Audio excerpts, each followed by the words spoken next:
adofonom mema obibia akaba edi eba too much GHS so Ghana wahala dwumadi na nansumuni aba ekua sikapa mede ebesumo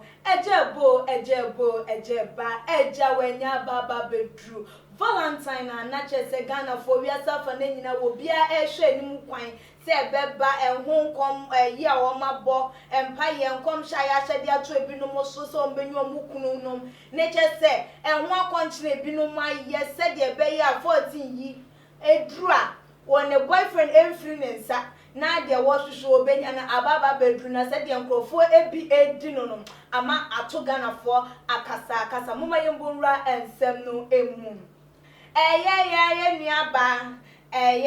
Adelaide Rosemond Brown adodo na enim no se ekua pimpolo se mamuni mabaya no abaya we de woje no woman na wo ye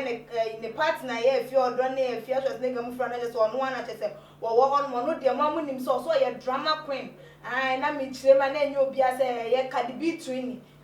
eno ena modi behu no na abaye chese Vows Day yi edru ye no na enkrofo dress ye nyo se enwumre na nke enkrofo dress di pie na nso anope ebi di wo mo de ahihye so dendende na abaye yi dress di pie wo be dress e pie magana fo ababa be hwa ebusuafo se de mu hu no wo TV sui atade we na chese abaye no wa hye wa go naked ankasa won hye hwe won hye dross won hye bra chese piuto ene bra krampuni ebi nhye no wode akotiesi abonte chese wondo wo twamfonyi na no na Ghana fo binom si erade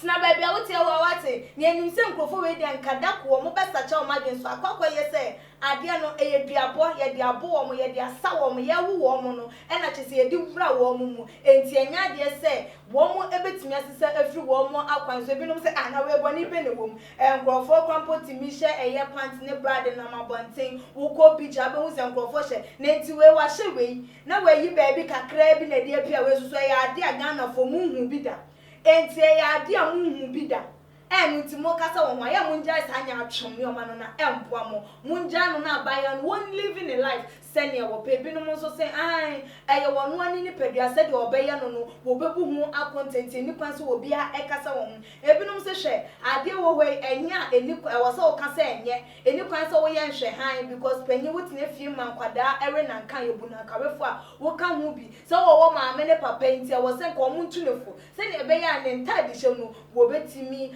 asesa no we ama yenua Chris Edward eba was saying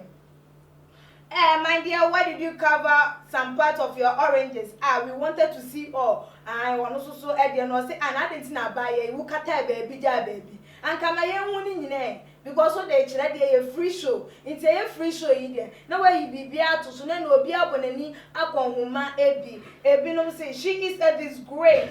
to womanhood so Eddie by the din and kan ho Jenia Sylvester Edia wade ever or say